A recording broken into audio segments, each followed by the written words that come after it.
Tony Strikes at 94.9 WDKB, and I have the pleasure of talking with Dan from the 1985. So how's it going today, Dan? Doing well, sir. Thanks so much for having me on. We're looking forward to our show coming up at the Egyptian. Gonna be great. Absolutely. We can't wait to have you over here. It's so much fun being in DeKalb, but you're going to love it here. Every picture and photo and video I've seen, I'm like, and funny because this process of playing the Egyptian has been a long time coming because Alex, the executive director there, I sent him a box, an actual physical box that had a pair of my triangle sunglasses, had a Rubik's Cube in it, had Pop Rocks in it, had our press kit in it. I was just literally trying to wake him like, hey, I know there's a lot of bands out there, and I'm just like, but take a look at us. And so anyway, it finally worked, and we finally got a show to land, which is great, and we can't wait. I mean, that's next level dedication right there. And that's what we're trying to take the band to the next level. So that, I guess that's appropriate. Yeah, that's great. Yeah, definitely. All right, so let's start off at the very, very beginning of all of this. This is a very, very unique thing you guys are doing. So where did the original idea come from? Where did the band name come from? Just take me from the beginning. How did this start? Yeah, good. This is a really good question. So I think part of what we are so I'm a marketing guy. So we talk about what's called product differentiation, right? And not that I started here because obviously I think you have to start with passion first. So there was a very strong passion for the 80s. So I grew up in the 80s, class of 88 guy. My wife also is, who is right behind you on your head there. That's her there you go. That's Lisa. So I'm Danny V, she's Lisa V.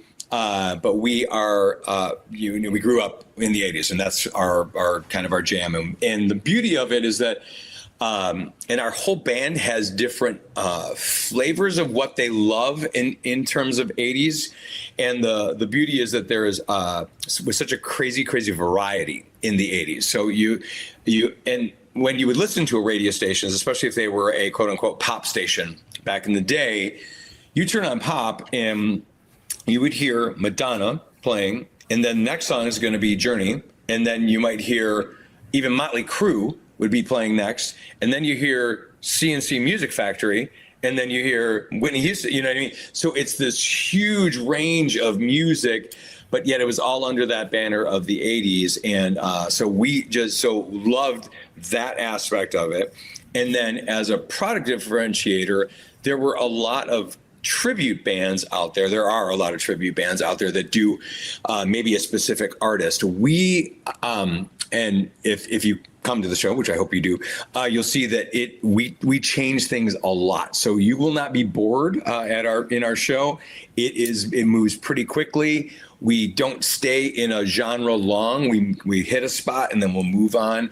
As part of our tagline, which is totally 80s Mixtape Live, and that's part of what we do is we want it to feel like literally you were making a mixtape back in the day. So you're taping on that, waiting, and you play your pop station, then you maybe hop over a little bit more to a rock station, you hear a little bit, and then you pop back over. And there was, especially in our area, I grew up in the Detroit area, there was alternative, and it was like, oh my gosh, new wave, that's crazy, that's coming on.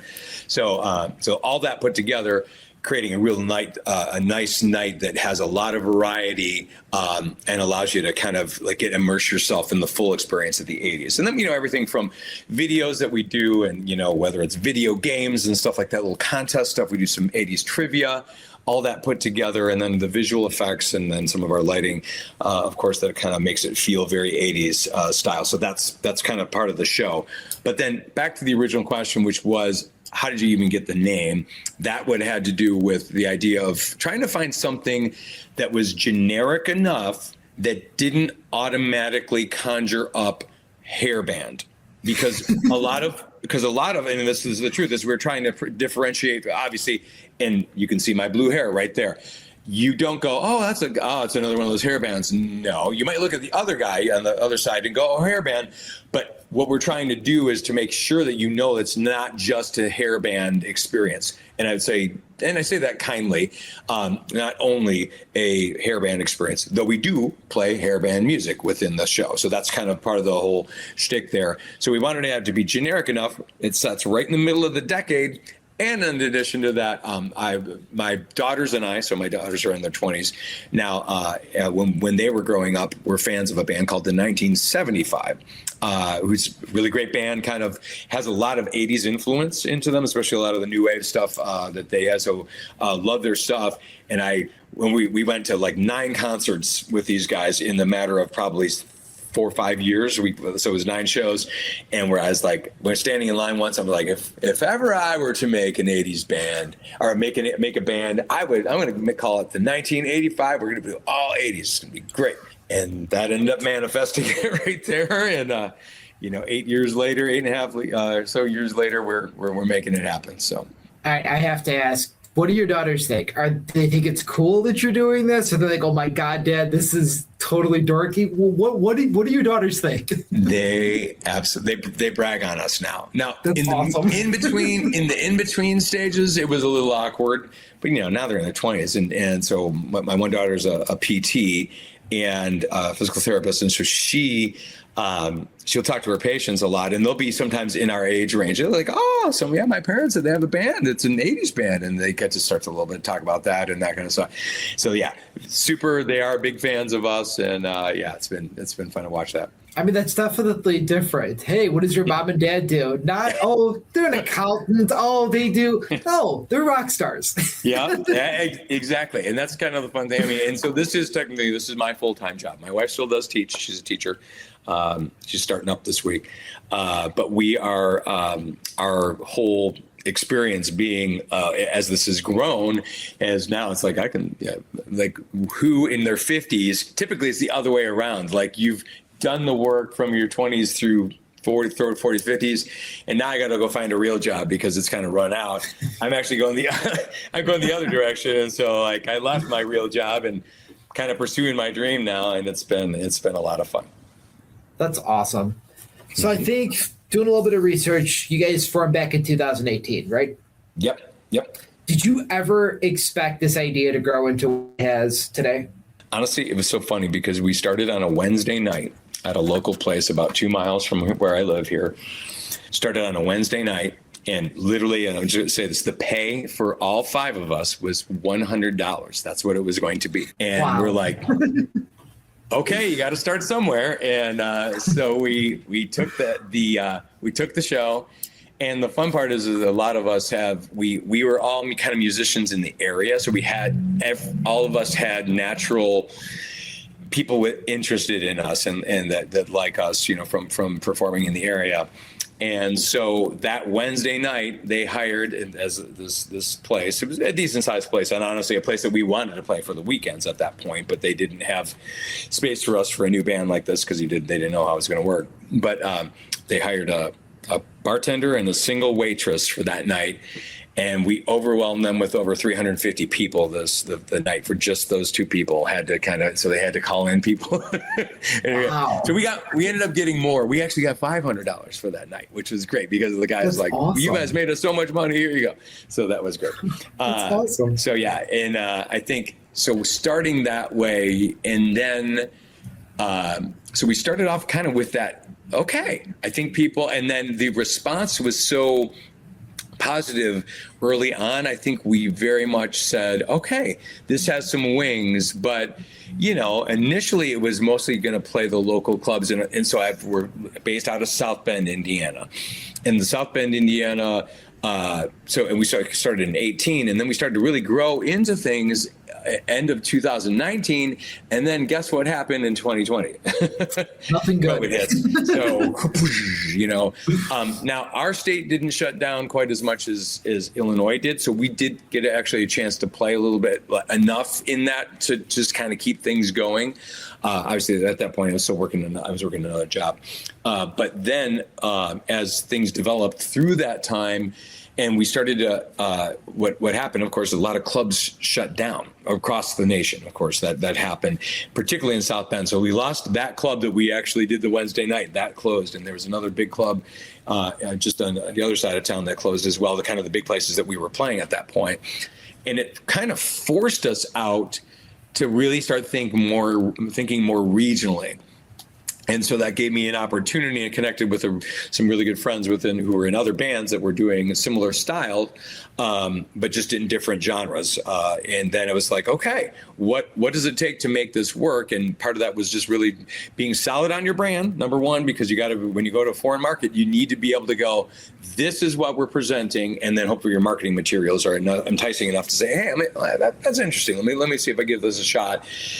And then, of course, the other part is just really just willing to invest in the marketing money that a lot of theaters will kind of like only rely on themselves to be the ad spend people. And then it's like, okay, well, the band just comes in and it's like whatever we get. We really view that whole thing as a partnership. And it's the whole idea of like, we're going to spend some money to help promote this show from our end. And then also the theater will spend money on their end. And then that's a win-win. And then we start to play to packed houses, which is what we want to do. All right, so let's be honest here. You guys are not a traditional tribute band. You guys are jumping from Prince to Journey to Madonna to Bon Jovi to Michael Jackson, everything in between. So how would you describe this entire experience to somebody who's never seen you before? Awesome. So to kind of give the beginning of this, we're in the middle of our Turn Back Time tour. Okay, so that's the title of the tour, and of course we pay homage a lot to Back to the Future within the show.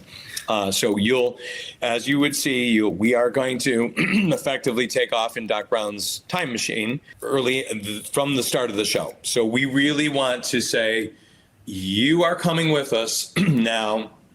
And a pull back in time. So visually speaking, with screens and the visual images and the lighting that we do, we want to pull you into the time machine, and then we're going to head back time together.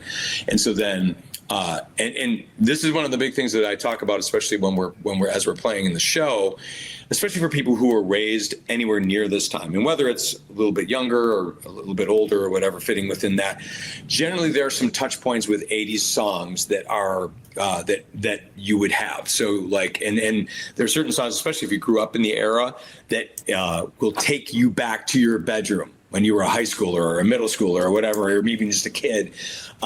I remember hearing this song for the first time, and oh my gosh, and this is the context for it, and it takes me back. So some of Def Leppard's songs that are there, that does it for me. I remember learning how to play bass guitar, even though I'm not a bassist for the band. But I remember learning how to play bass guitar with my very first rock instrument, because I was a piano player when I was younger. But I remember learning bass guitar, and I was like, I'm going to learn how to play Foolin' by Def Leppard. And I was like, yes, this is amazing. And I'm like, and that caught the bug, right? And what I tell people in the show, no matter what your touch point is, I want you to have a turn back time moment in the show that's visceral. And sometimes a lot of times it happens for people on ballads. It takes them back to prom, takes them back to relationship, that whatever, that kind of things, back in time. And it's just a really moment. So part of what we're trying to do, especially if you kind of get the why behind the what of what we're doing here, it's more than a show. It's more than a band stringing songs together. And it's even more than putting good videos and synced lighting and all those kinds of things together, and some smoke effects and things like that. But it really is about helping people escape, maybe for a couple hours, some of the trials and use the words tribulations is the word, but just some of the stress of the day, current day, and all that happens in the news. And we know that we're barraged by just so much negative lately, right? It's just the nature of news sometimes. And when we can take a collective breath, experience some joy for a couple of hours, and look to the sides of you, watch all these people singing along with your favorite songs, and you're like, you know the words, I know the words, and we're doing this together. And when we pull them into that, and it's very much we call it every song a sing-along is part of the whole deal. We really try to keep it to the top hits. So some bands will have a philosophy as like, we don't want to play those songs that everybody plays because we want to be different and blah, blah, blah. And then you get like a quarter or maybe an eighth of the crowd that really knows the song. And then they have to kind of suffer for 4 minutes through that song. I'm like, not the best call when you're trying to appeal to a broad market. So what we really do is try to keep it to the top 1 or 2 songs, even from every artist that we're doing. Now, some artists, Michael Jackson would be a good example, where cut a little bit deep. Honestly, you can cut pretty deep with Michael Jackson, and it's like everybody knows the songs. But that kind of stuff. So we really do try to make it that immersive set. And then as they're going through the night and they experience those moments, it just you can kind of see the look on their faces, and we love doing that. And then we take people for a ride, because it's not we are high energy, but we don't stay high energy the entire time, because we've experimented with that, and sometimes it exhausts the crowd. And we would actually, so we'll take it up for a bit, and then we bring it down. We let everybody have a breath. It's like, okay, now we're back at it, and we come back up. And so there's an ebb and flow to the night, and really try to kind of take people along on a bit of a journey so they can kind of turn back time together with us. That's very, very, very cool. The whole turn back time. Will you guys try to play on the Sure thing at all, or no? We might open the show with that. Sorry, spoiler alert. There you go. Yes, there you go. So you got Tony's too smart for his own good. Yeah, it's all good. But we won't be dressing in the outfit that she had on that particular ship, nor will we have battleship things, and it just gets all weird. Anyway. It's probably for the best. Yeah. So with you guys doing so many different styles, is it pretty difficult to have a cohesive show, or has it been pretty easy to make it all flow together? Well, I think part of what it does is it's understanding that, culture is such that everybody is, even people in my 50s, 60s, especially too, everyone's still scrolling, right? So a lot of people are they're scrollers. And so the attention spans continues to drop, right? And that's just the nature of with social media and the way our phones are. Everybody's attention span is dropping more and more. And that's the entire society. So it's not just like, just those kids who did it. It's like, no, everybody's having issues with that.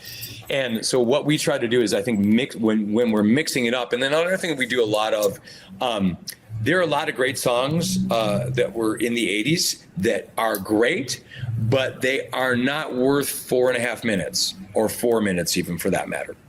So an example, we love it, is Safety Dance. We get an example. So we do Safety Dance by Men Without Hats. We can dance if we want to. But we have decided we only are going to do a snippet of that, and then we're going to move on to something else. So then we move on to, and I'll just give was one of our medleys. We call medleys. We move on to More Stay in the Times. Jungle Love goes right out of that. Boom. We go in from that. And then you might hear a little Cyndi Lauper, one of her best songs. Or so it just kind of keeps me out. I'll kind of keep the suspense on that, but you probably know. But that's the idea. So we have several medleys. So we have a new wave medley that's entirely new wave songs. We do a metal medley that's entirely metal songs. We do that song that we call it the mega medley, which is just a mix, kind of a lot of different 80s pop. We do a club medley. We do a thing called the funky medley. MTV medley, which is kind of the launch of MTV. So we got all these different medleys that we can throw out that keep the pace moving. And that's part of the whole idea of me as a programmer. I really try to understand the psychology of folks and understand okay, now it's time to roll. And we call it hurry up offense. So if you're going to use a football analogy, it's like the hurry up offense. Okay, let's roll. We're going to roll. Okay, now we're going to push back. And now we are going to do more of a traditional, okay, we're going to play a whole song maybe even right now. Oh, well, that changed the pace. And now everything's a little bit slower. Okay, now it's a sing-along time. Oh, now it's a dance time. Now it's a funny time. Anyway, lots of different opportunities to kind of throw the full experience for people. And then really what we're trying to do is just get them involved. So whether that's within the trivia moments where we'll bring somebody up on stage where they have a chance to win some trivia or win some swag from us, that kind of stuff, or they're, shouting back answers as we're asking for things. And there's a points in the show where it kind of feels almost like an 80s, like an old 80s game show. And that's the trivia part. It feels like you're part of a trivia game, which is going to be I become the Bob Barker of that time, which is of course dating me right there. Or you can say Drew Carey is the other version of that for the younger folks out there. So yeah, there we go. Price is Right. So I just think it's fascinating that you're taking that marketing background that you have and applying it to something like this. And it's such a unique perspective that you got. I just think it's super cool. Thank you. It's a lot of fun. And it's like this beautiful, ever evolving, because it's like every week we're going to tweak a little something different. We're going to add this different video here. We're going to put this in here. And we've got, different spots where we're using cameras and things like that so people can see themselves up on the screen and that kind of stuff. So it's just like there's moments where I just want everybody to, I guess, at the end of the night, and this is where I would love for them to, first of all, have a really profoundly hopeful experience, like go, and then maybe it's some joy within that, right? So they go, that was a breath of fresh air, when they get done. But then also when they think a little bit more to the cognitive side of that, my hope is that they would actually go, that, and then not, you wouldn't necessarily use this word, but the whole word being remarkable. We want to be remarkable so that on Monday morning, what'd you do this weekend? Oh my gosh, I went and saw this band, and they had all this, I can't even explain it to you. And that's honestly a lot of people when we'll ask them, so how would you best describe our show? We'll even ask that and they're like, exciting, engaging, blah, all these different names, but it's like it's hard to communicate to anybody what the entirety of it is because I think the parts are greater than the sum of the whole. So it just all comes together. And it's just like, turns into this really fun experience. So kind of going into the people that are coming to your show, you've got everything between people that were born in the 80s, people that grew up in the 80s, people who weren't even born in the 80s. So what's it like trying to manage this cross-generational playlist that engages everybody? So just kind of walk me through what that kind of thought process is. Really good question. Now, here's what we count on the core of our people to be within the range, okay, of it. But again, that's part of why, like I mentioned to you, like in terms of deep cuts, we just don't go there because literally deep cuts lose so much of any of the younger audience. They're just done. They don't. So you do a deep cut from the band Dokken. I love Dokken. Breaking the chains, da-na-na-na. I loved Dokken back in the day. It was a huge. I actually had hair back then, which was great. But we, my band back in high school, we tried to play Dokken. Okay, that was a point.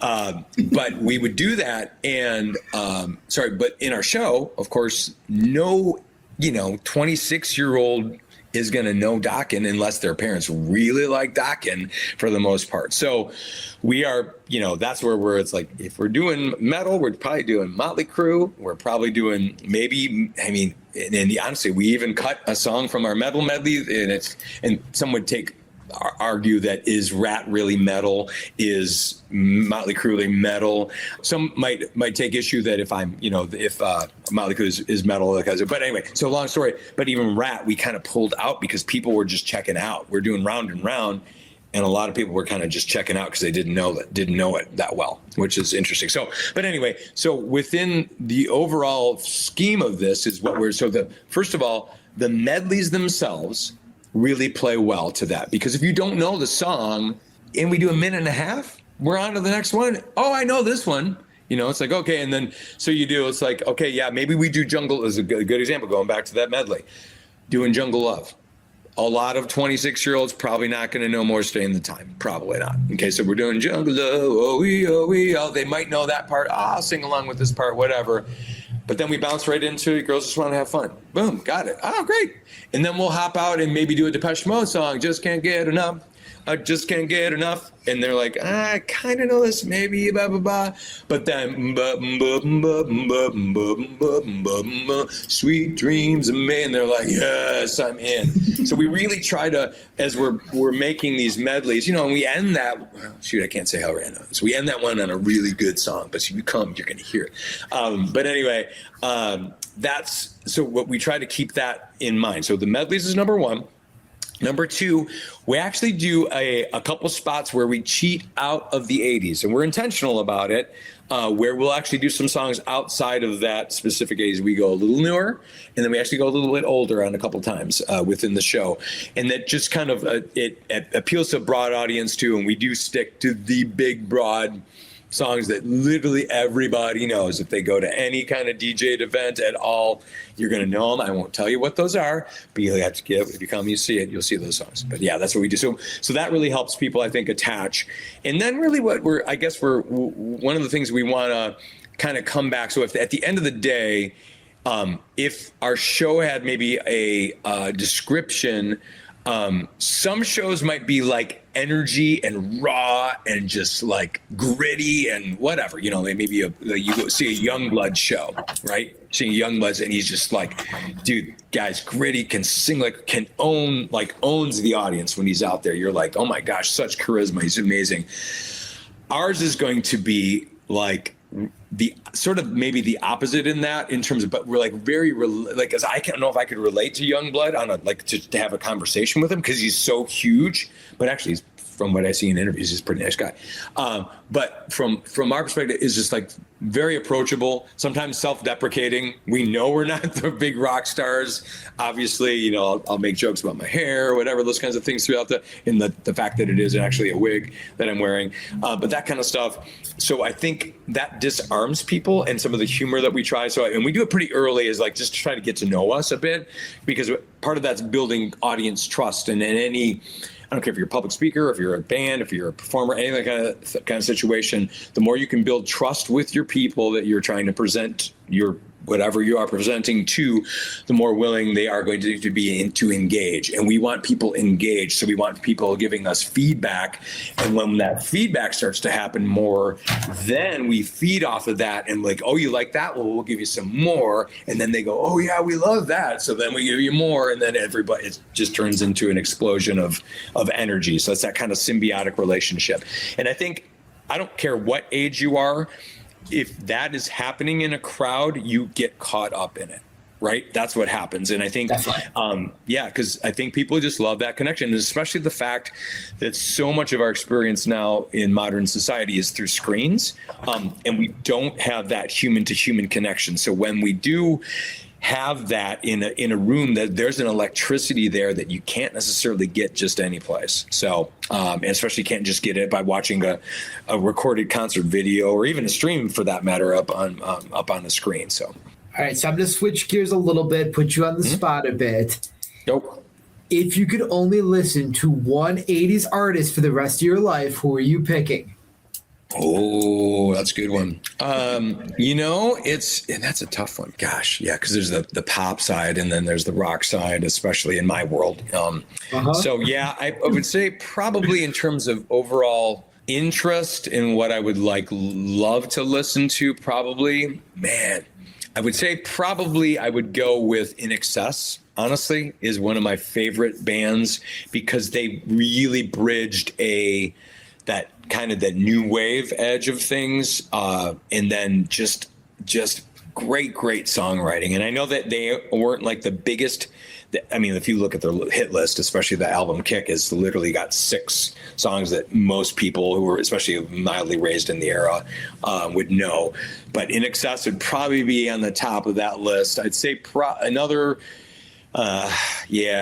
Prince would probably be another one within that potential. So I guess I would have to say 2, but that would be my top 2. So I love it. What's one thing from the 80s that absolutely needs to come back, and one thing that they should never bring back? Very good.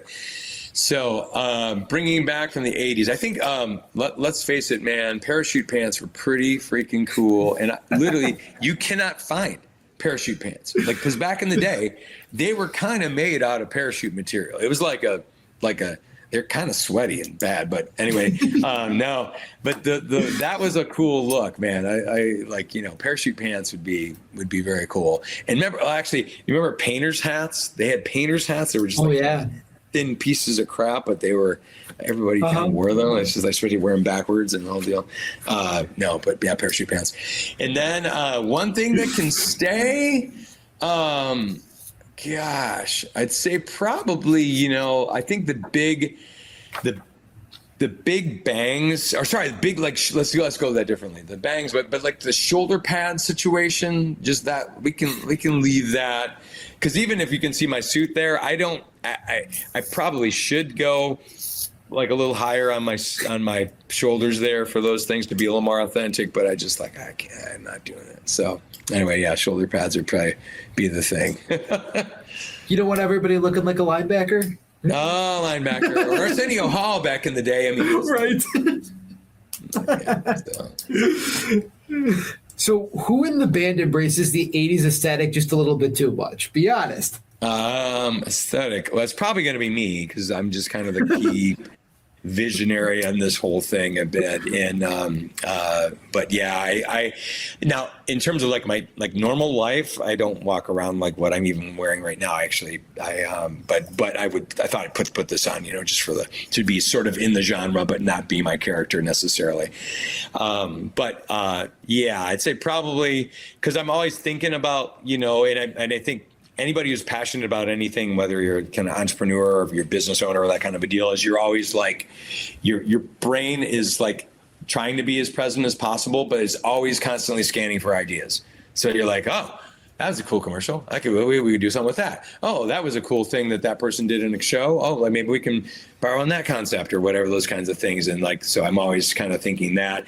And then when it comes to like our overall look and stuff like that, I'm always trying to challenge us to mix it up a little bit, to have different kinds of looks. And really what we've kind of evolved over time is like, we literally went from the Amazon store, like just getting on Amazon, typing 80s shirt, like kind of a deal, which is what a lot of our fans do because they dress up for by the way, if you're coming to the show, dressing up is highly, highly encouraged. And ladies, y'all are going to look a lot alike because everyone tends to buy the black shirt that says, I love the 80s, and they buy tutus and they buy the gloves.